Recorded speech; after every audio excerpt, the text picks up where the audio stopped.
the real word. Hmm. But I could not find a real word with those letters. It just wasn't happening. And so then like the next morning, I woke up and I told him, okay, I'm good. That's what we're doing because it just really suits. So anyway, it's Gnalfquins, and our site was Gnalfquins for a number of years. I do think it caused some confusion for people, especially people who are brand new to it. So that's why we changed to Traditional Cooking School by Gnalfquins. It's just so when people see our site or educational materials, they kind of like, oh, traditional cooking, that kind of makes sense, even if they might not know specifics. Hmm. And they either say, I'm interested in that or not. And Hmm. then we do teach at Traditional Cooking School, we teach about the preparation of Gnalfquins as, our chosen foods. So Okay.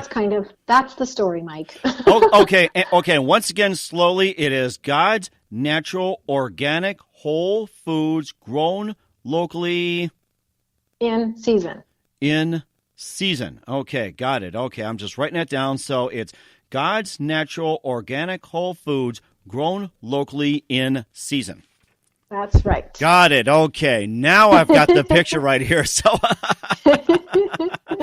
yeah, try saying that 10 times fast, folks. So, of course, we had the traditional cooking. You got the website. Now, what are some of the common dishes on the website that people eat, and what's your personal favorite? Yeah, it's great. Well, we just have gobs and gobs and gobs of recipes, so I invite anybody to browse. But I would say our most popular recipes are really our sourdough breads. And it doesn't mean just bread, but sourdough is a wonderful way of preparing grains so they're better for you to eat. It sort of like pre-digests and breaks down starch and gluten. Mm-hmm. And anyway, so we have sourdough English muffins, which is probably our most popular recipe of all time, and it is actually my favorite bread to make because it's so easy. You're combining your sourdough starter with like flour, water, and salt overnight. The next day you're adding baking soda, and then you're cooking them in a pan on the stovetop. So it's a super easy bread that puffs up nicely into these nice rounds. So you can have it for breakfast. You can make sandwiches out of it. Bread is a big learning curve. People like kneading and getting the right texture of a sandwich bread is somewhat more difficult. But these English muffins are just so easy. And so that's a really popular recipe and one of my favorites.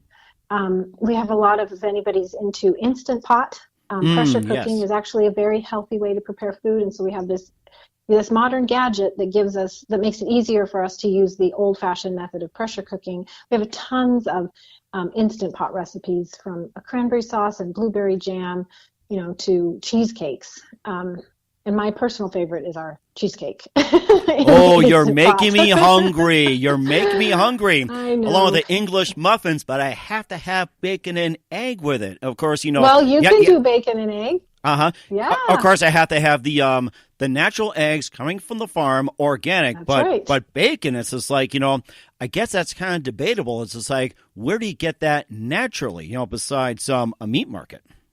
Yeah. Farms are popping up all over the place that are doing what's called pastured pork.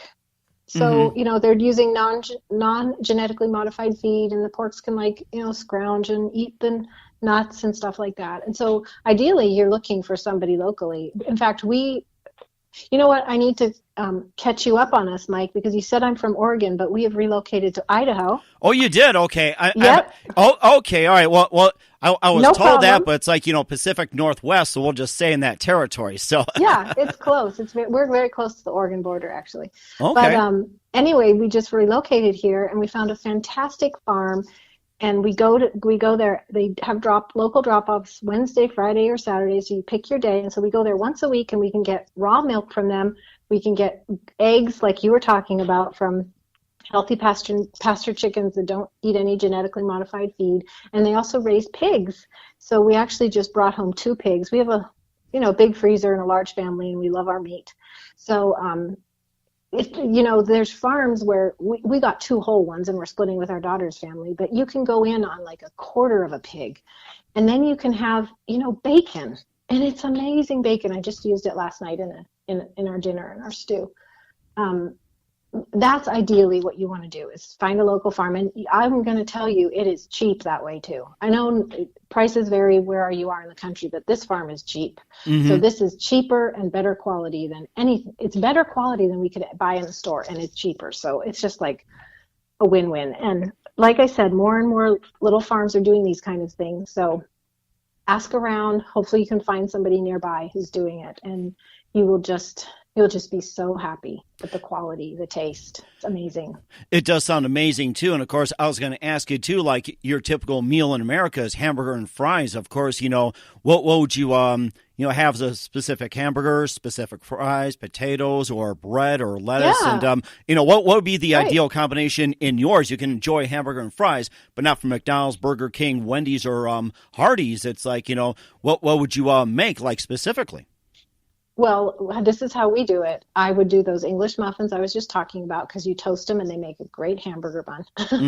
And then your burger is, I usually combine half ground pork with half ground beef, and we do get grass-fed ground beef locally. And I do half and half, and then I chop up fresh parsley, and I chop up onions, and I do salt and pepper, and I fashion patties, and we just do them on the, fry them in a skillet, both sides, and then move to the oven to finish baking. And for your French fries, you just do do potato slices and toss with olive oil or coconut oil, salt and pepper, garlic powder, put them on a tray, bake them in the oven. And when those are all done, you can assemble your hamburger, and you can put bacon on it. You can put cheese. You can put lettuce, tomato. Mayonnaise is super easy to make, or there's some good ones in the store that are healthy. But you can literally have your hamburger and fries at home, and it is so, so delicious, and it'll all be healthy. That is amazing, and I'm going to get one right now. But before we do that, we're going to get to a little more of it, like some of the allergy-friendly recipes and also gluten-free and many more. Listen to The Mike Wagner Show at themikewagnershow.com.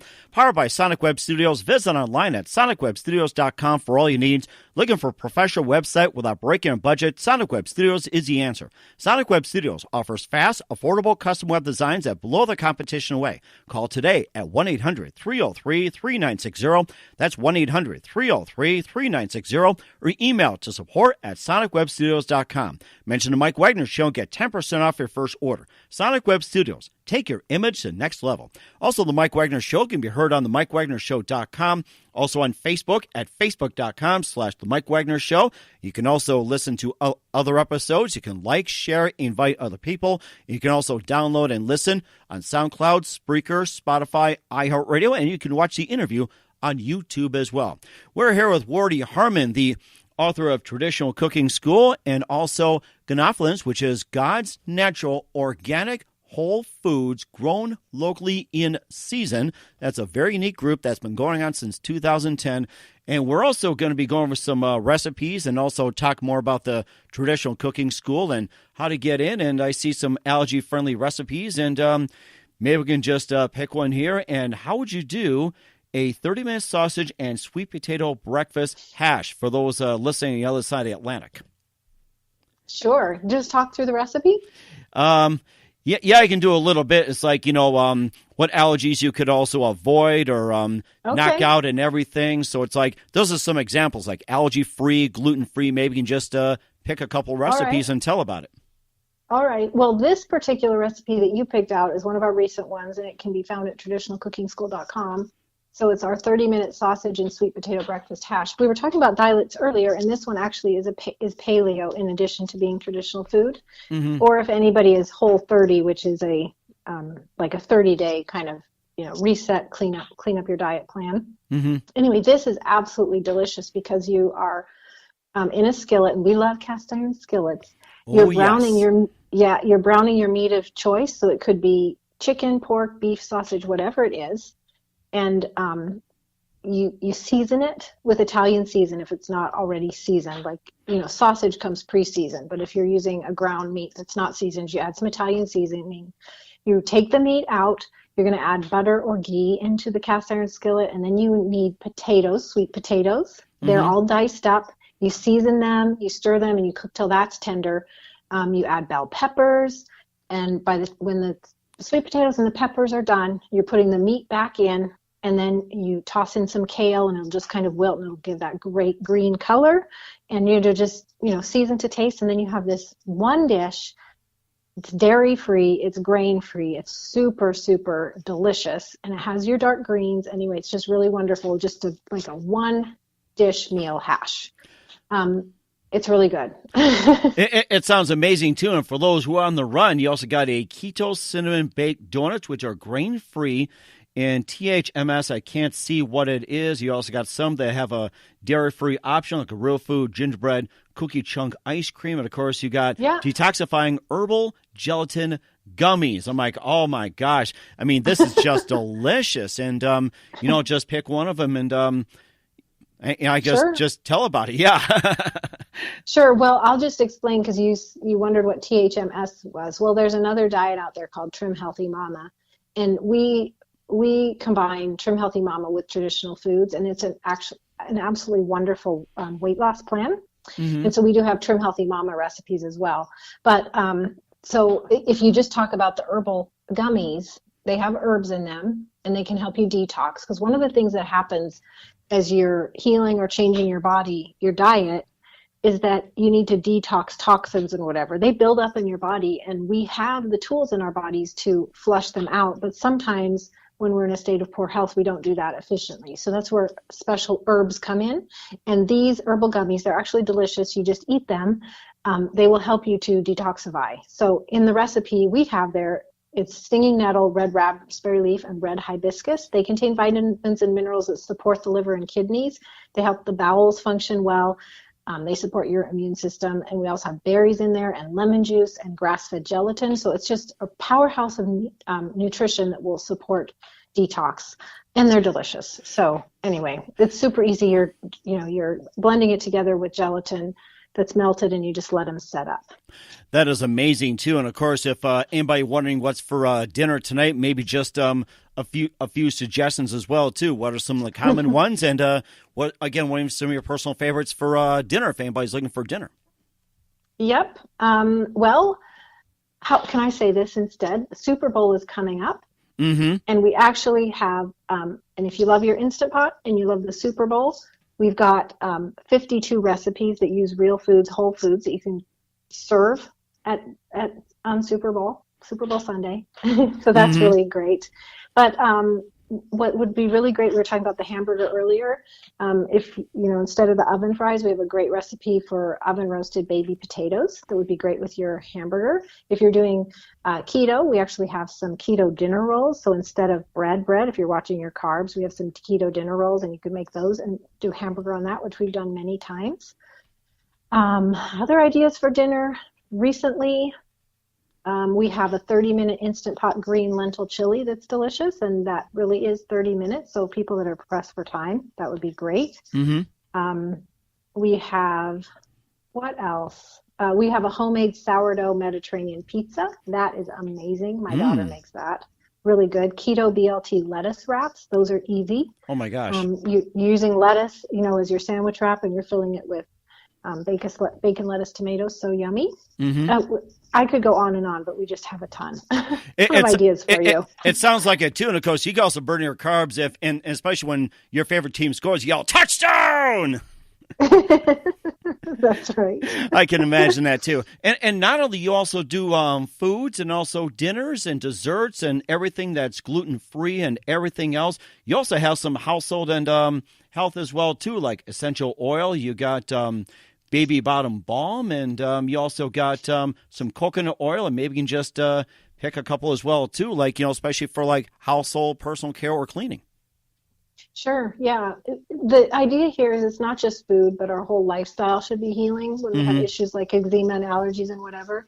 Because our skin is an organ. I mean, we eat food, but whatever we put on our skin, our body absorbs as if it was eating it. So it's really important with our cleaners and everything. So we do look at the whole lifestyle.